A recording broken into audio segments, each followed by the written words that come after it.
Hi, my name is Catherine Fallis, and I was the fifth woman in the world to become a master sommelier. This is Lady Somm, and I'm joined today by two amazing female sommeliers from California.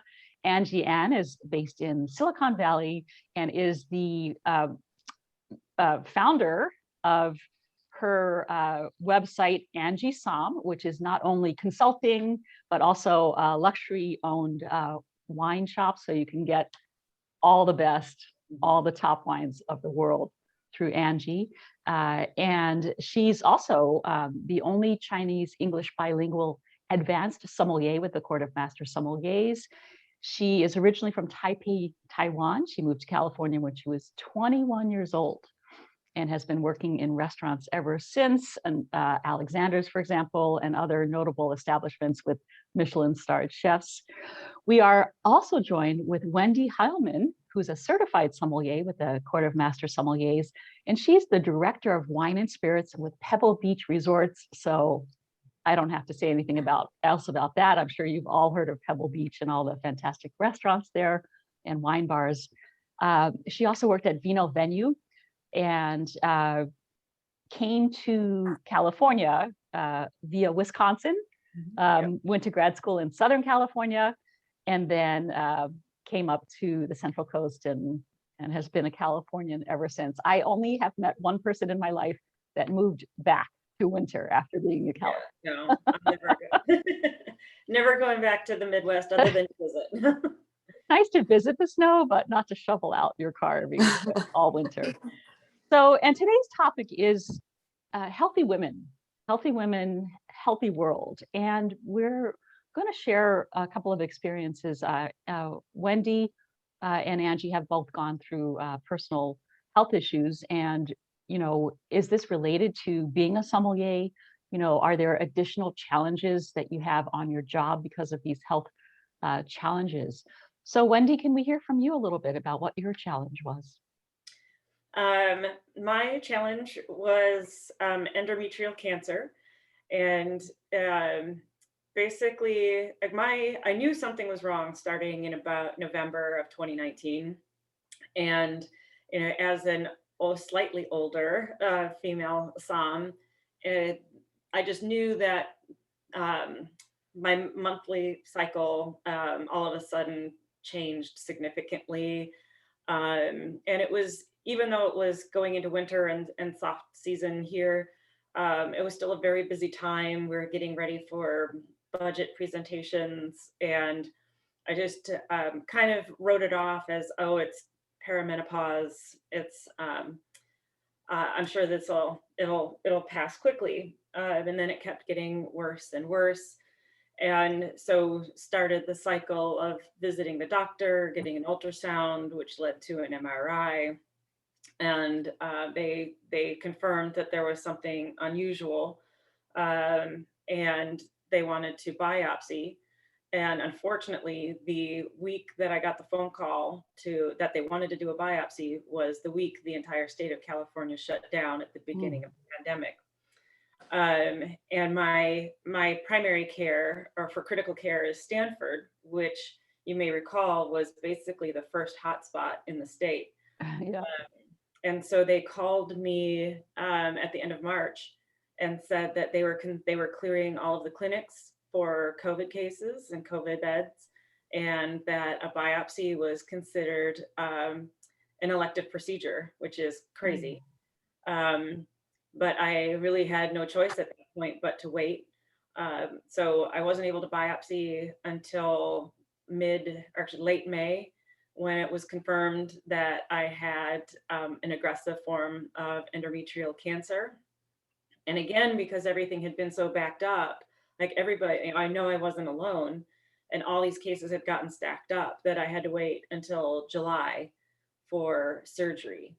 By the time that they had gotten in and performed the surgery, it had spread into my lymph nodes, and was actively growing new tumors throughout the left side of my body. So by the time I got out of surgery, they confirmed that I was an aggressive late stage 3. And as a result, got to experience 36 hours of chemo Mm. and 30 radiation treatments to follow. And so it was so it was definitely a challenge, physically, emotionally, mentally. The certainly one of the parts of it, while it was fortunate that it was during the pandemic because everybody was forced to stay home and stay separate, there still was this threat once I started chemo in particular that, everybody was a threat to my life. Like, is there was no vaccinations. Right. Uh, so it was not going to the grocery store, not going out. Mm. Um, and at the time when you did want to have people around you to help feed off of their positive energy to heal, I was, for the most part, left to just stay separate, stay isolated, and stay home.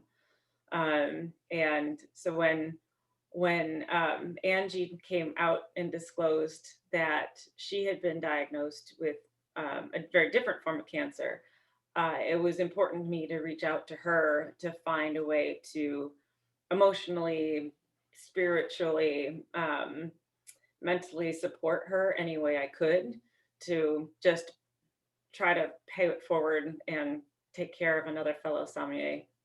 That's amazing. That's so inspirational. And I saw some of your posts at hashtag Wendy Strong. Is that right? And I was just blown away by your positivity, how you found a well of strength within you while going through this during a global pandemic, during all of these challenges and issues. And I was just so, inspired by that. And I'm so glad that you found Angie and, two women sommeliers were able to kind of connect through all this difficulty.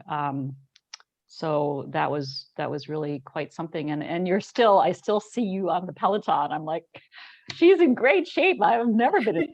I am. I definitely. I definitely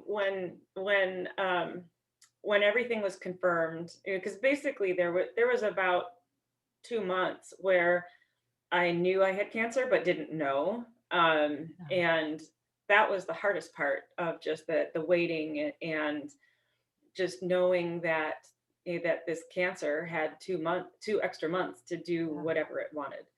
Um, but when it was finally confirmed, that my decision to start chemotherapy and then radiation was fairly easy, even though understanding the risks associated with all of it, because when you have something like cancer, in essence, like there's something that's inside you that if you do nothing will kill you Mhm. eventually. Yeah.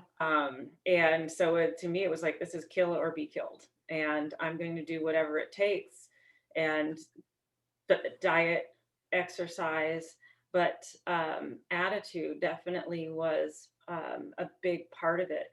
And I also think that part of the reason that I was so um, vocal via social media about my experience was because I didn't see a lot of um, other women sharing things like that.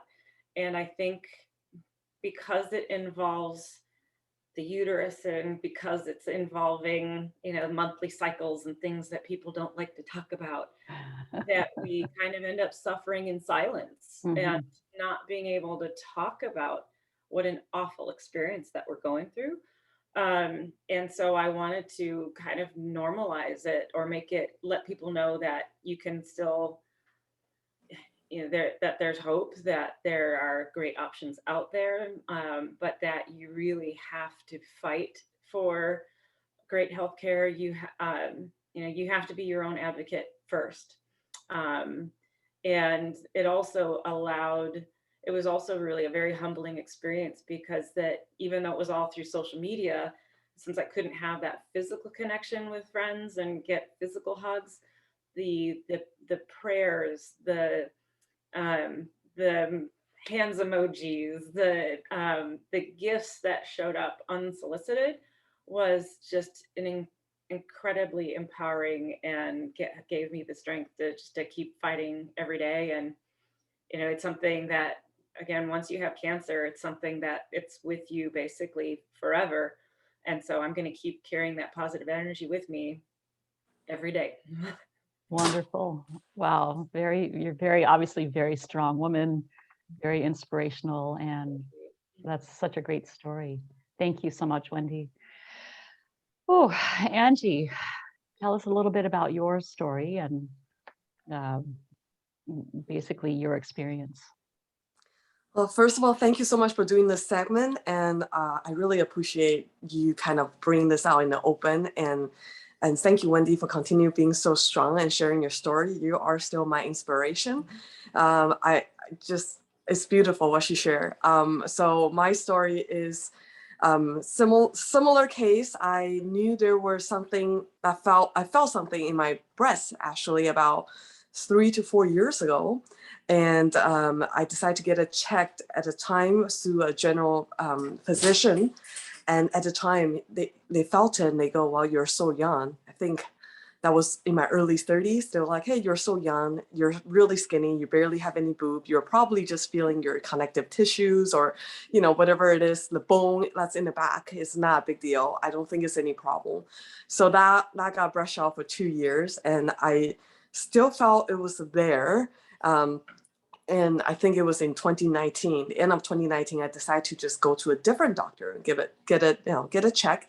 She said the same thing. She just like, hey, you're skinny, you're young. It's probably nothing to be worried about. It's, barely there or whatever have you. Just like, hey, if you're worried, we'll get you a mammogram, but it's probably nothing. And I have my mammogram schedule again, because it's not life-threatening. It's just an elective procedure. It was scheduled in April, sometime in the beginning of April of 2020. And of course, my primary care hospital was Stanford as well. And of course, with the pandemic hitting, everything shuts down. So we were all more scared of the pandemic than anything else. And I was justifying to myself that, hey, 2 different doctors felt it 2 different times saying, it's not a big deal. It probably isn't. So I just, my appointment got canceled and I just didn't really worry about it until the end of 2020. I just, whenever I'm sitting there from time to time, you notice something different. You can physically feel it. And once it's almost like a scar, once you feel it, you can't stop picking at it. So I touch it often and I go, I feel like there's something there. And I asked my husband, I'm like, see, doesn't that feel different? And so we decided to go back again at the end of 2020. And I think they did a mammogram, they did an ultrasound, and they did a biopsy all in December. And they told me literally 2 days before Christmas over the phone that it was breast cancer. And I was just like, wow.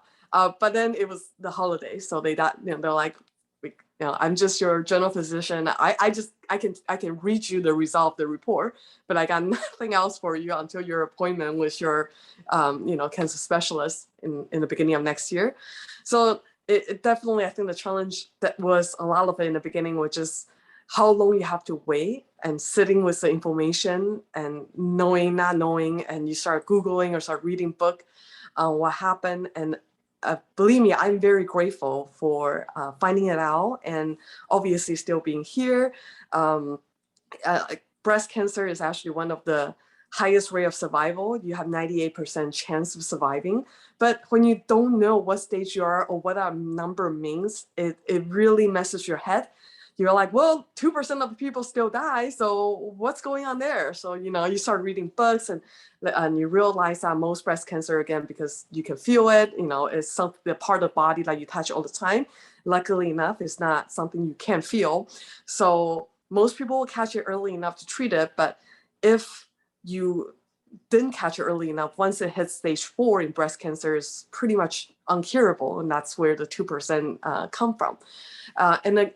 And during that time, I remember reaching out to Wendy because Wendy started her journey a little bit before me. And she has been absolutely amazing as far as just extremely powerful, extremely strong. It warms my heart to think about it because thinking back, I mean, she has gone through so much hardship and struggle, but she was so selfless. Like the times I saw her, she's like this, she's big smile. She's still going through, I think her chemo and radiation. She just so positive, so happy, big smile, cracking jokes. She invited me over to her home. We talk, and It was because you and brought really great champagne. no, but I'm just saying it's amazing. I felt like we need more of that, and she inspired me to also kind of share part of my story on social media, and it was incredible how many women is going through the same thing, and they never talk about it. You have no idea how many DM I got from different women going through different forms of cancer. Like they never told anyone. Like, and they were so happy to have someone to talk to. So I just thank you. I mean, I don't want to take any credit, but Wendy has been just a humongous inspiration for me in this journey, and I am also paying it forward. So, loves to you. Thank you, Wendy. And Angie, one thing that you mentioned also was that you think that maybe this had something to do with your lifestyle early in your career as a sommelier, all the late nights and, you know, the lifestyle, which we know with restaurant lifestyle is not the healthiest. Yes, yes. So I'm going a little bit about that because obviously I don't know if everyone goes through this, but at least for me, when I first got cancer, one of the biggest question is, what did I do? Like, what happened, right? So I read all the books and read a lot of study, and obviously got tested because one of the biggest thing, I think the media, or at least the journal consensus for breast cancer, is that, hey, it's hereditary. Your parent, like someone close to your family must had it. And it turns out only less than 15% of breast cancer is hereditary. And I also got a full panel of gene testing, and it's not for me. So then I'm left with everyone else in that 85% camp. Like, then how did this happen? They said, because you need 2 sets of gene to both mutate, and then you have to create an environment that's unhealthy or that promotes growth for the cancer to get there. And from all the books I have read, there's actually a very strong correlation between alcohol consumption in women, especially in women, because we just don't have the right, I guess, the gene and system to break down alcohol as effectively as men can. So there's actually a very strong correlation between the amount of alcohol you consume with your risk of getting breast cancer in particular. It's not quite as strong as smoking and lung cancer, but it's strong enough that most scientists and doctors are putting it out there. But drinking is a very culturally accepted and natural part of, I think, the US culture and our everyday life, and it's part of the job that I do. So it was very kind of hard to put all together. But then it did have me thinking back to my early 20s. I've never been sick. I've always been healthy. I've actually never even gotten the flu in my entire life, maybe a cold a couple of times. So I have this mindset that I am, like I'm perfect. Like I will never get sick. And I felt like the restaurant industry, and again, everyone's different, but for me at the time, it promotes a very heavily like, hey, let's go out and party and drink, and a lifestyle of, you're done with work sometime close to midnight, after 10 certainly, and you go out for a couple of drinks with your coworker, and you unwind when you get home. You don't go to bed until 2 in the morning, sometimes later, and you don't wake up until noon or later. You don't get your first meal until 4 p.m. at family meal. So I think back to that lifestyle, and again, there's no way to prove it, but I wonder if my ignorance in my youth, thinking, hey, my body will be there for me forever, and I don't have to worry about it, and alcohol doesn't affect me, like it'll be fine, I'm in control, and all that good stuff. I wonder how much of it actually contribute to the cancer. And obviously now I have changed my lifestyle quite a bit. I think learning that, hey, my body does need to be taken care of, and you do only have one life. It changed my mindset quite a lot. Being grateful for a lot of things I used to take for granted is quite amazing now. So yeah. That's amazing. What a great story. And obviously another very strong woman here. Very strong and inspirational, both of you. I really am just, I'm in awe of you two and everything you've gone through, and how you've also been able to help each other and help, through social media, so many other women that have no one. They have no voice. They have no connection other than maybe their family, their sisters, their mothers, their aunts, their cousins, whatever it is. But, especially in the restaurant community, I think it's so nice that you two could connect, as being women sommeliers. And having gone through the same thing, and Angie, you're still very skinny, and Wendy, you're incredibly skinny and fit and muscular. I mean, you're both you're at the top of your game. I was rail thin when I worked on the floor. I mean, I was running up and down the stairs, and I could eat whatever I wanted. I could drink all night, and get up at noon and start all over again with a Diet Coke and good to go. But that lifestyle it's really hard to sustain, I think, past a certain age. So that's something to consider, I think, if you're, for women that are looking at becoming sommeliers, or how long do you want to do that? And perhaps you can transition like Wendy did to wine director. So you're not on the floor every night, or at least as much, or at least as late. You have a kind of a more normalized lifestyle, or like Angie starting her own company, being in full control of your lifestyle, your hours, and when you do your work with your clients. Angie also is, if you don't know, is a TikTok wine star.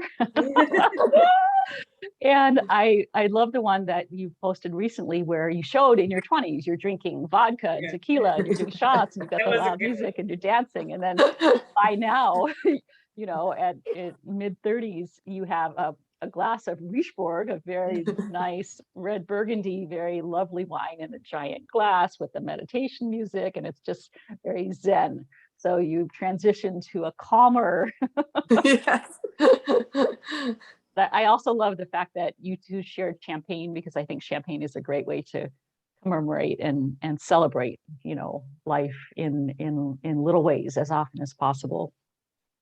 So here's a virtual toast of champagne to you ladies. Thank you so much for sharing your very inspirational stories. And again, two strong, very strong women sommeliers out there, and sharing their stories with others so that women can continue to empower other women, network, share, and help each other.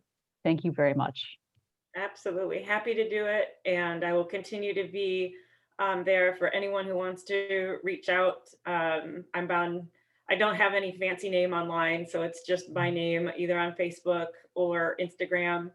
But if people have questions or just want a proverbial hand on their back, I'm there for anyone that is struggling with health. I mean, we're still not out of this pandemic yet, so we still need to be there for each other and care for one another. So, but thank you for doing this. I really appreciate it. Absolutely. My pleasure. Thank you, Wendy. Thank you, Angie. And we'll see you out there hopefully very soon. Absolutely. Cheers. Cheers.